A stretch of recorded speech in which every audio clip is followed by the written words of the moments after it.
Hello friends, कैसे हैं आप सब लोग।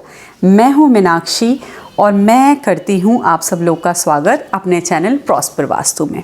फ्रेंड्स, हमारे लास्ट वीडियो में हमने बात करनी शुरू करी थी द्वार वेदों के बारे में, और लास्ट वीडियो में हमने डिस्कस किया कि वेद होता क्या है, और एक वेद जिसे बोलते हैं रथ्या वेद या वीथी वेद, उसको हमने डिस्कस किया। अगर आप भी ये इन्फो फिर से जानना चाहते हैं तो लिंक डिस्क्रिप्शन बॉक्स में है, आप उसको क्लिक करें और देखें कि वेद क्या होता है। बेसिकली वेद एक संस्कृत शब्द है, थोड़ा सा बता दे रही हूँ, और वेद का मतलब होता है रोकना, यानी कि आप कुछ प्रोग्रेशन करना चाहें और कोई बिल्कुल रास्ता रोक करके खड़ा हो जाए, उसको बोलते हैं वेद। तो हमारी लाइफ में बहुत बार ऐसी चीज़ें होती हैं जब हमें लगता है कि ये काम तो बहुत पहले हो जाना चाहिए था, आखिर ऐसा क्या हो गया, हमने तो सारे अटेम्प्ट कर लिए, हमने कोई भी स्टोन अनटर्न नहीं छोड़ा, लेकिन फिर भी ये नहीं हो पा रहा है। तो प्लीज़ ऐसे में चेक करें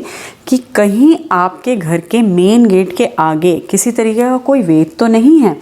रथ्या वेद पिछले वीडियो में, आज हम लोग बातें करेंगे कुछ और तरीके के वेद की। तो अभी अगर आपके घर के मेन गेट के जस्ट पास में या जस्ट सामने आगे अगर कोई बहुत बड़ा सा पेड़ है, ट्री है, तो ये भी अच्छा नहीं है। ये भी एक तरीके का वेद है जिसे बोलते हैं वृक्ष वेद। अब इसमें क्या होता है, इसको क्यों खराब जो है बोला गया है, इसको बोला गया है कि अगर घर में छोटे बच्चे हैं, मतलब 8 साल से कम एज के छोटे बच्चे हैं, उनके लिए ये अच्छा नहीं माना जाता है। जिन टाइम पे इन ग्रंथ को लिखा गया था तो उसमें एक रोग का वर्णन है बच्चों के लिए जिसे बोलते हैं अपस्मार, जिसे हम लोग आज के टाइम में बोलते हैं एपिलेप्सी। उसके होने की संभावना होती है, इसलिए वो लोग जो है वृक्ष वेद को वास्तु में अच्छा नहीं माना जाता है। फिर अगर कोई वाटर बॉडी हो, पुराने टाइम में जो है कुएं बहुत होते थे, लोग गांव में रहते थे, तालाब बहुत होते पानी के लिए, यानी कि कोई वाटर बॉडी अगर हमारे घर के मेन गेट के बहुत पास में है।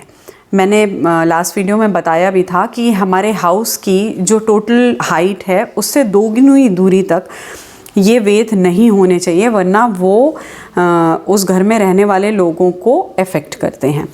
तो अगेन कोई अगर वाटर बॉडी है तो वो भी अच्छी नहीं है, वो अनर्थ को लाती है, ऐसा बोला गया है। अगर हम लोग लॉजिकली इस चीज़ को देखें तो मेरी समझ में इसका लॉजिक शायद जो है ये रहा होगा, तब जिस टाइम में ये सारे वास्तु के ग्रंथ लिखे गए थे तब इलेक्ट्रिसिटी नहीं थी, और शाम के बाद जो है लाइफ बहुत टफ़ हो जाया करती थी। जब सनलाइट जो है नहीं होती थी तो लाइफ सच में टफ़ हो जाया करती थी।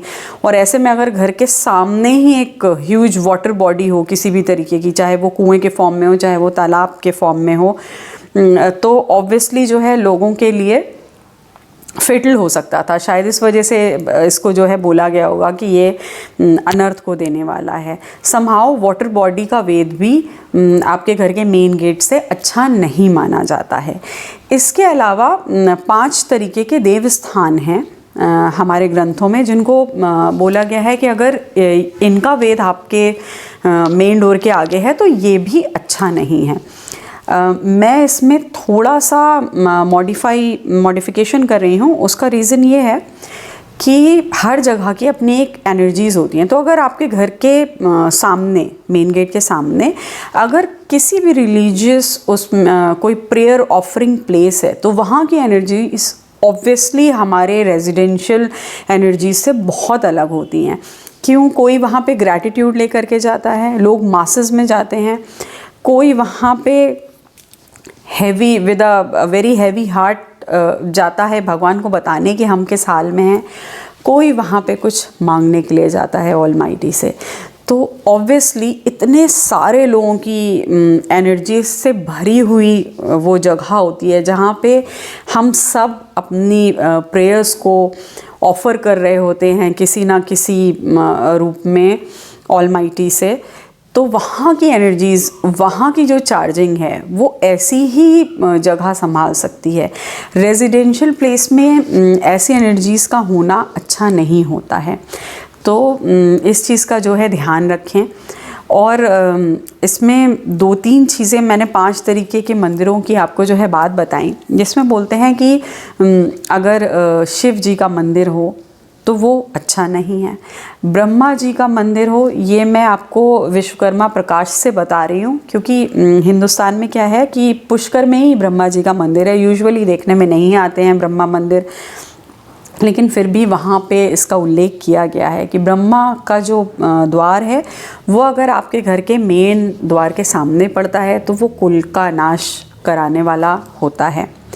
इसके अलावा विष्णु मंदिर भी बालकों के लिए, छोटे जो बच्चे हैं अगर 8 साल से कम के आपके घर में, उनके लिए जो है अच्छा नहीं रहता है।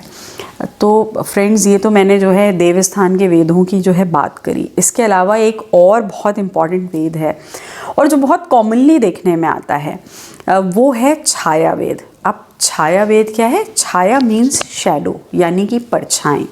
तो सन जब भी डायरेक्ट आता है और जिस हिस्से में सनलाइट नहीं पड़ती है, ऑब्वियसली वो प्लेस शैडो बन जाता है।